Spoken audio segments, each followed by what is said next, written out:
সৈতে আছে ধলাই সমষ্টিৰ নৱনিযুক্ত বিধায়ক নিহাৰঞ্জন দাস। গতিকে আমি পোনে পোনে তেওঁৰ কাষলৈ যাম আৰু কিছু কথা পতাৰ চেষ্টা কৰিম। প্ৰথমে আপোনাক অভিনন্দন জ্ঞাপন কৰিছোঁ নৱনিযুক্ত এগৰাকী বিধায়ক হিচাপে। মোৰ ফালৰ পৰা ধন্যবাদ জনাইছোঁ।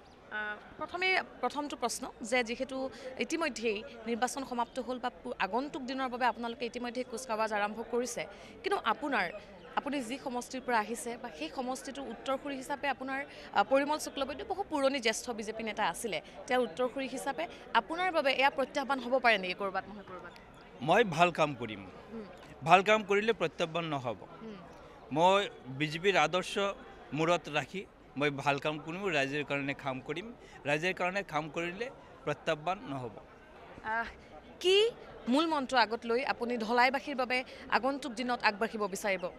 ধলাইৰ ডেভেলপমেণ্টৰ কাৰণে মই কাম কৰিম। ধলাইৰ ৰাস্তা ঘাট যিমান ভাল, ধলাইত এতিয়া বহুত ভাল ৰাস্তা আছে, বহুত ডেভেলপমেণ্ট হৈছে। এই ডেভেলপমেণ্টটো মই এক্সেলাৰেট কৰাৰ কাৰণে কাম কৰিম।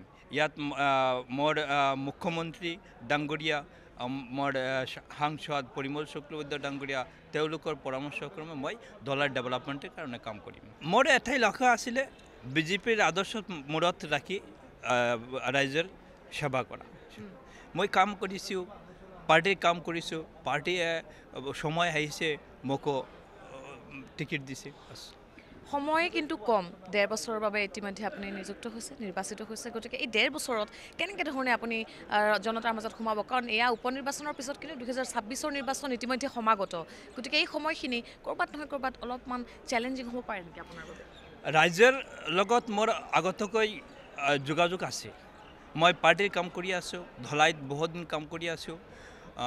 ৰাইজৰ লগতে মোৰ যোগাযোগ আছিলে, সংগঠনৰ লগতো মোৰ যোগাযোগ আছিলে। এতিয়া মই বিধায়ক হৈছোঁ, 16 মাৰ্চ টাইম আছে। এই টাইমত মই ৰাইজৰ কাম বেছি কৰি কৰিম।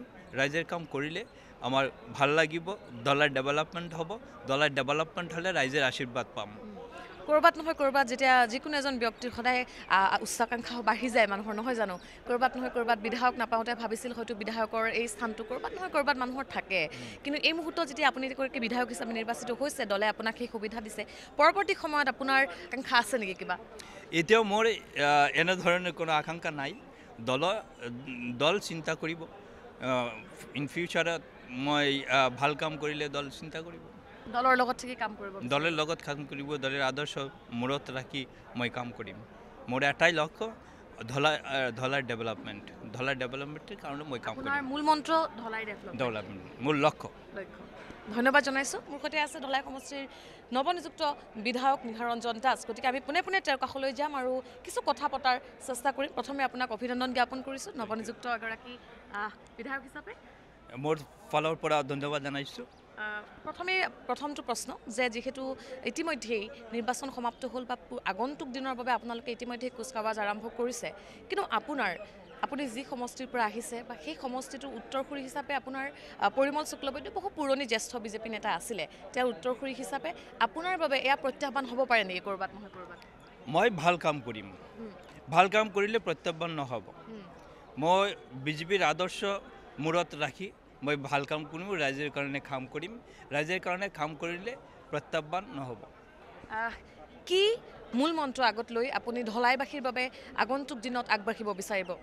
ধলাইৰ ডেভেলপমেণ্টৰ কাৰণে মই কাম কৰিম। ধলাইৰ ৰাস্তা ঘাট যিমান ভাল, ধলাইত এতিয়া বহুত ভাল ৰাস্তা আছে, বহুত ডেভেলপমেণ্ট হৈছে।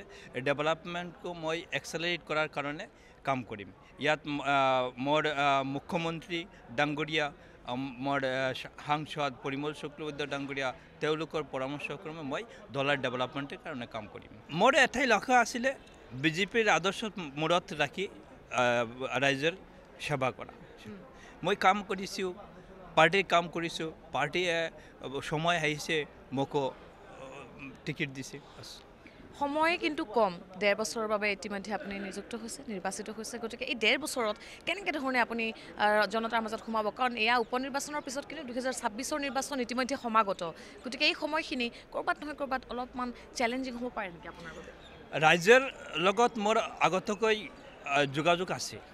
মই পাৰ্টিৰ কাম কৰি আছোঁ, ধলাইত বহুত দিন কাম কৰি আছোঁ।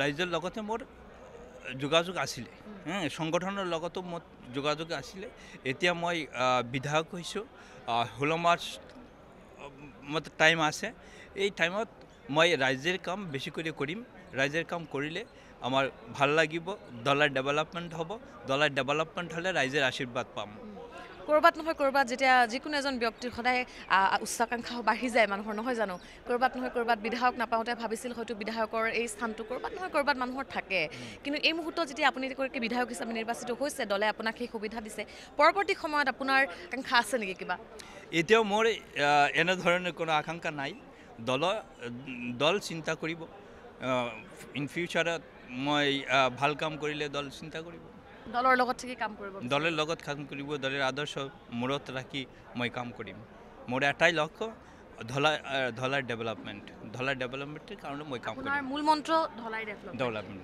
মোৰ লক্ষ্য ধন্যবাদ জনাইছোঁ